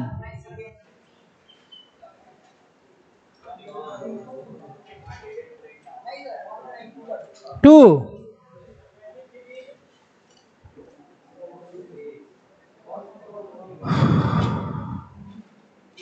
कौन सा 2 का? 23, 26, 29, 39, 31, 78,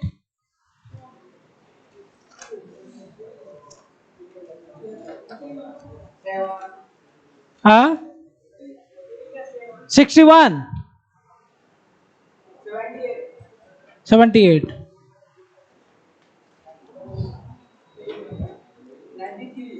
93,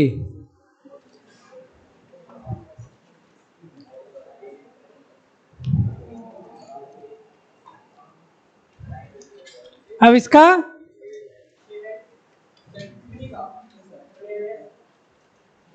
अलेबुन, अलेबुन, अलेबुन,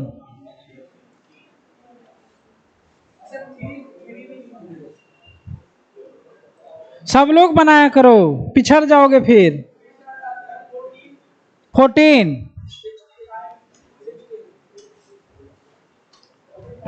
सब लोग नहीं बोल रहे हो भाई।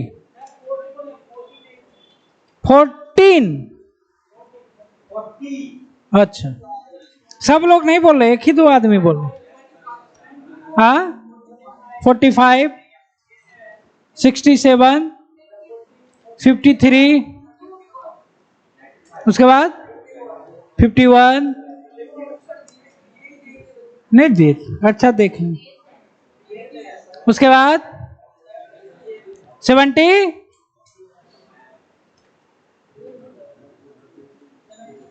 2, 4,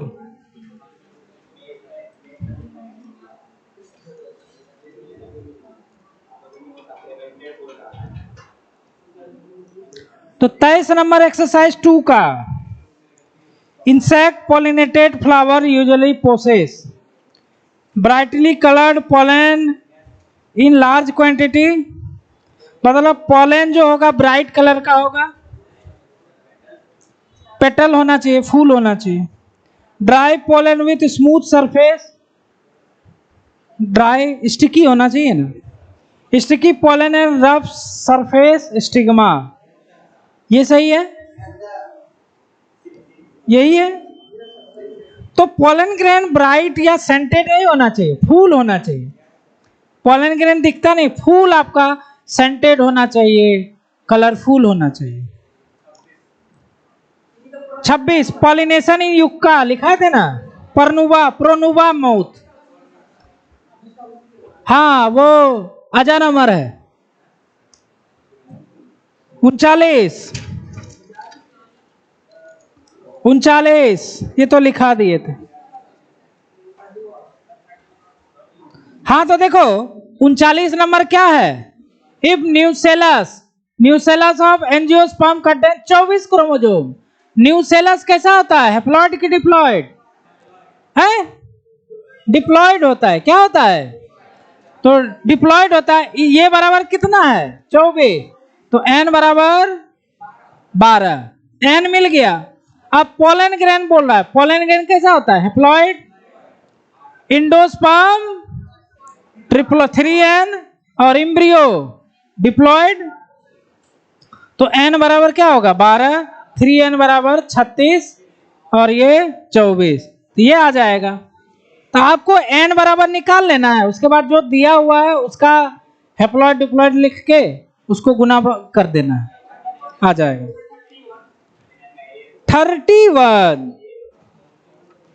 when diploid, बहुत अच्छा क्वेश्चन है 31। 31 क्या है, बहुत अच्छा क्वेश्चन है 31। देखो इसका क्वेश्चन कोई पढ़ो, when diploid, कौन सा प्लांट लिखा हुआ है, फीमेल, फीमेल कैसी है, कैसी है, डिप्लॉइड, फीमेल कैसी है, क्रॉस विथ टेट्रापोलॉइड प्लांट, मतलब फीमेल जो है ऐसी और मेल कैसा है, टेट्राप्लॉइड मतलब 4n, कैसा है, बहुत बढ़िया क्वेश्चन है। द इंडोस्पर्म, इंडोस्पर्म पूछ रहा है इसका कैसा होगा। हम लोग जनरली क्या जानते हैं 3n होता है, लेकिन इसमें चेक करना है, समझो जरा, फीमेल कैसी है 2n है, तो इसका एक सेल कैसा होगा, n होगा, कैसा होगा, क्योंकि डिवीजन माइक्रोस्पोर मदर सेल भी 2n होगा, इसका सारा पार्ट क्या होगा 2n। तो मेगास्पोर मदर सेल भी 2n, तो इसका बच्चा जो एक सेल होगी n होगा। लेकिन मेल जो 4n है, तो मेल 4n, तो इसका माइक्रोस्पोर मदर सेल या पोलन मदर सेल कैसी होगी 4n। पोलन मदर सेल कैसी होगी 4n ही होगी ना, समझ रहे बात को। जैसा प्लांट वैसा है उसका सब कुछ, जैसा माँ बाप वैसा है उसका बच्चा होता है, समझ रहे हो। तो पोलन मदर सेल 4n, तो इसमें मियोसिस होगा ना, मियोसिस होने के बाद पोलन ग्रेन बनेगा, ये कैसा हो जाएगा 2n हो जाएगा। कैसा हो जाएगा, क्योंकि मियोसिस होने के बाद क्रोमोसोम आधी हो जाती है। यहां पर 2n रहता था तो आधा मतलब n, यहां पोलन मदर सेल 4n है तो पोलन ग्रेन कैसा हो जाएगा 2n।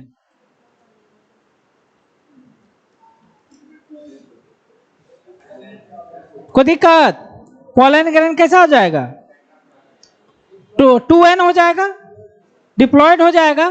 फिर पोलन ग्रेन में वेजिटेटिव सेल, जनरेटिव सेल, ये कैसे हो जाएंगे 2n 2n।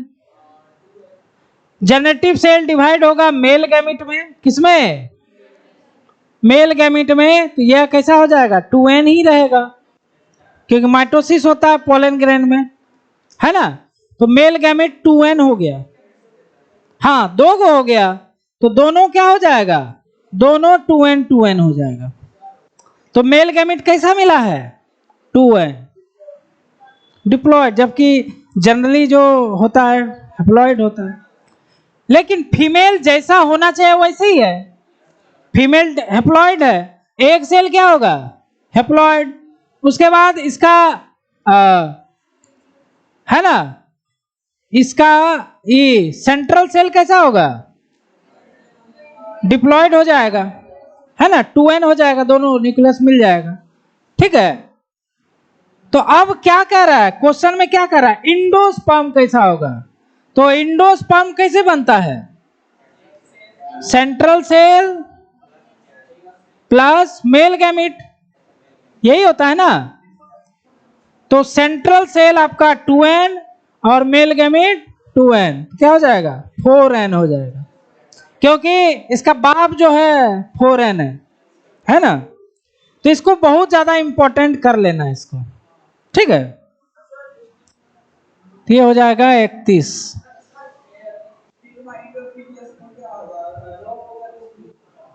किस में, कहाँ है क्वेश्चन,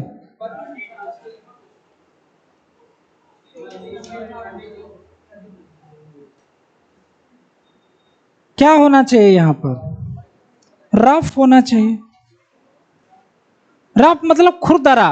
अब देखो रफ सरफेस, जैसे यहाँ पर है, यहाँ बालू रखेंगे तो गिर जाएगा, यही अगर खुरदरा रफ होगा तो बालू रखेंगे तो फंस जाएगा ना। तो वहां पर पोलन ग्रेन को फंसाना है वहां पर, तो उसको कैसा होना चाहिए रफ होना चाहिए।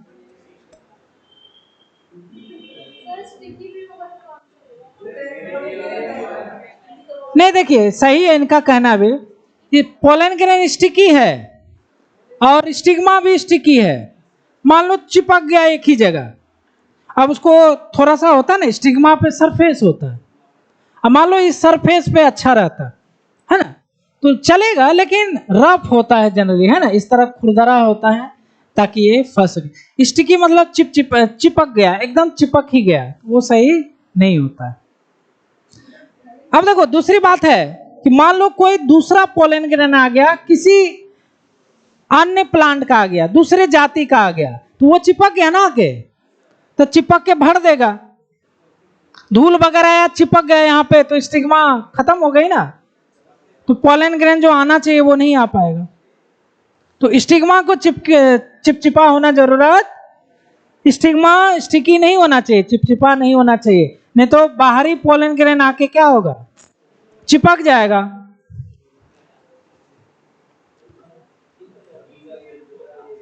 थर्टी 31 इंपॉर्टेंट कर लीजिए, 39 हो गया, हो गया। उसके बाद 61 भेजे, ये तो पुराना वाला है, है ना, वेजिटेटिव रिप्रोडक्ट, फ्लोरल बर्ड, है ना, नहीं दिए थे। उसके बाद 78 क्या लिखा हुआ है, ploidy level of endosperm will be, देखो यही वाला क्वेश्चन लग रहा है। 78 प्लॉइडी लेवल ऑफ एंडोस्पर्म का पूछ रहा है, कितना होगा। अब इसमें देखते हैं माँ बाप कैसे हैं, माँ कैसी है और फादर कैसा है। फीमेल कैसी है, कैसा ही है, 6N है, कैसी है, और फादर कैसा है, नॉर्मल है, मतलब 2N है। तो फादर का जो पॉलन मेल गैमिट होगा, मेल गैमिट इसका कैसा होगा, N होगा, कैसा होगा, N ही होगा जो होता है। लेकिन इसका कैसा हो जाएगा, इसका सेंट्रल सेल कैसा होगा,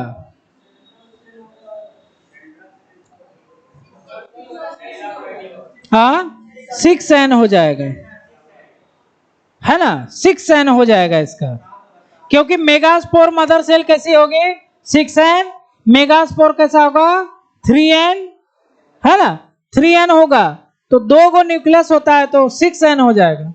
सेंट्रल सेल तो हो गया, एंडोस्पर्म कैसा हो जाएगा, हाँ 7N हो जाएगा। सेंट्रल सेल फिर मेल गैमेट 7N हो जाएगा। उसके बाद 93 इन विंड पॉलिनेशन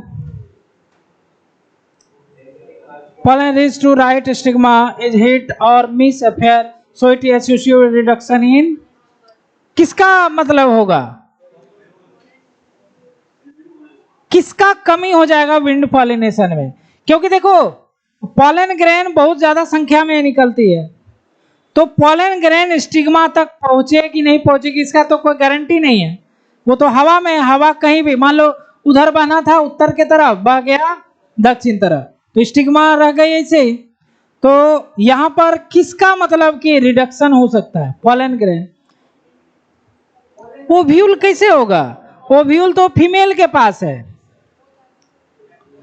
बारात ही जाता है ना फीमेल के पास, बारात कहाँ जाता है, फीमेल के पास, तो फीमेल तो घर में बैठी है, बारात कौन निकल रहा है, मेल्स निकल रहे हैं ना। तो बारात हो सकता है किसी का एक्सीडेंट हो गया तो बारात खत्म हो सकता है कि ना, फीमेल कैसे खत्म होगा, तो घर में है, पॉलन ग्रेन हो जाएगा, पॉलन नंबर कम हो जाएगा। नेक्टर कहां से खत्म होगा, फ्लावर कहां से, ओव्यूल।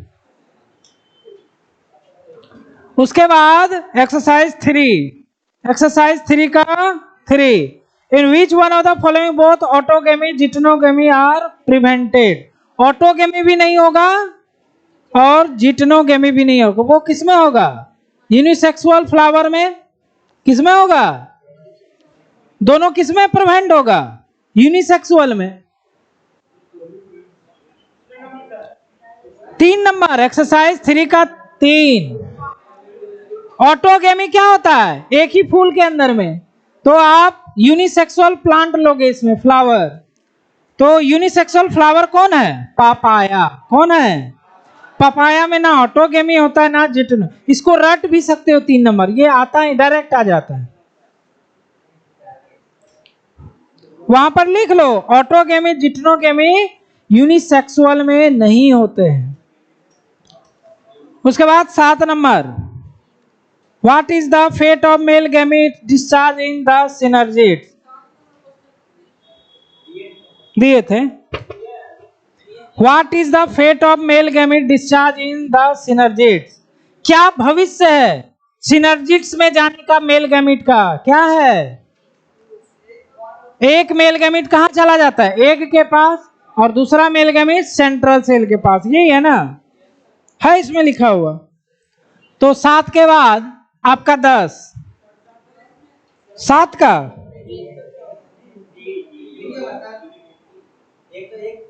डी हो जाएगा, सी में सिनर्जिड न्यूक्लियस दे दिया, वहां तो नहीं ना जाता। 10 number attracts and reward are required. ये देखो ये एक्सरसाइज 3 है ना, तो वह प्रीवियस ईयर क्वेश्चन लिखना भूल गया है। ये प्रीवियस ईयर क्वेश्चन है एक्सरसाइज 3 में, आगे दिया हुआ है, इसमें वो भूल गया था लिखना। अट्रैक्टेंस मतलब अट्रैक्ट होना, रिवार्ड्स मतलब फल, रिवार्ड्स मतलब प्राइज, है ना। तो किसमें अट्रैक्शन होता है, किसमें प्राइज दिया जाता है, इंटमोफिली में, है ना। तो आंसर क्या हो जाएगा इसमें, वाटर नहीं होगा, विंड नहीं होगा, एंजियोस्पर्म, बी होगा। क्या होगा, क्योंकि बी क्या होता है, इंसेक्ट। इंसेक्ट पॉलिनेशन में, अरे है तो दिया हुआ। अच्छा 11 देख लिए हम, 10 नंबर क्या होगा, entomophily. 11 flowers which have single ovule in ovary and packed into inflorescence, ये तो विंड पॉलिनेशन हो गया। उसके बाद 14 number, which one of the following generates new genetic combination leading to variation, बहुत इंपॉर्टेंट, किसमें होता है, सेक्सुअल रिप्रोडक्शन में। 16 in bryophyte pteridophyte transport of male gamete require water, ये तो पीछे वाला क्वेश्चन है। ब्रायोफाइटा गैमेटोफाइटा को एम्फीबिया कहा जाता है ना। अच्छा अच्छा, in majority of angiosperm egg has filiform apparatus, गलत। B there are numerous antipodal cell, numerous तो नहीं होता है, कितना होता है, 3, कितना होता है antipodal, 3। See reduction division occurs in megaspore मदद से, ये सही है। उसके बाद ये स्मॉल सेंट्रल सेल, ये गलत, हाँ। उसके बाद 40 40 फंक्शन ऑफ फिलिपोर एपेरेटस क्या होता है, guide pollen tube into synergids. तो इसमें तो सिंपल पूछा है, डी नंबर। 45 40 का डी हो जाएगा, entry D. 45 advantage of cleistogamy, नहीं दिए थे लेकिन एडवांटेज क्या है क्लिस्टोगेमी का, सेल्फ पॉलिनेशन या क्रॉस पॉलिनेशन, सेल्फ पॉलिनेशन, किसका, तो क्या एडवांटेज है, no depends for pollinator, pollinator agent की जरूरत न, हवा पानी किसी का जरूरत नहीं है, वही उसका एडवांटेज है, घर में ही हो गया। 51 बोथ ऑटोगेमी जिटनोगेमी प्रिवेंटेड, किसमें होता है, यूनिसेक्सुअल, पपाया।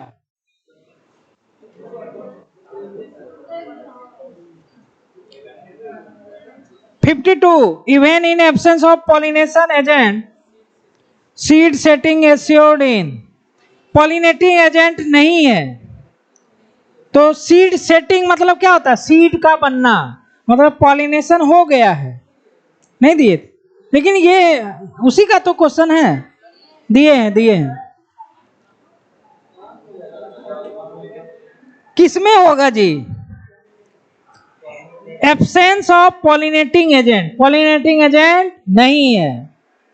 पॉलिनेटिंग एजेंट किसमें नहीं होता है, सेल्फ पॉलिनेशन में। तो सेल्फ पॉलिनेशन किसमें हो रहा है, ऑप्शन कॉमेलिना, है ना, जरूरत ही नहीं है इसमें। इसके बाद है 67, कौन किसमें, अच्छा अच्छा हो सकता है। What does the Filippo do the entrance into ovule? ये थोड़ा अच्छा क्वेश्चन है, क्या it guide pollen tube from synergy to A, गलत।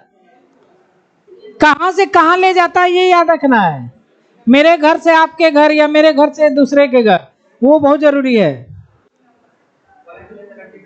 हाँ बी हो जाएगा, क्या हो जाएगा, सिनर्जी सेल में। उसके बाद 74,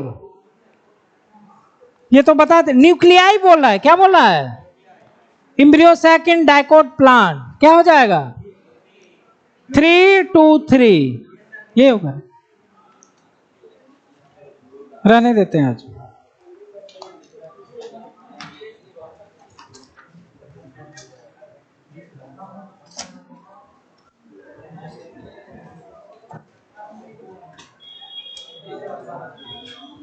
टाइमिंग यही रहेगा, सर को बोलना है, ठीक है।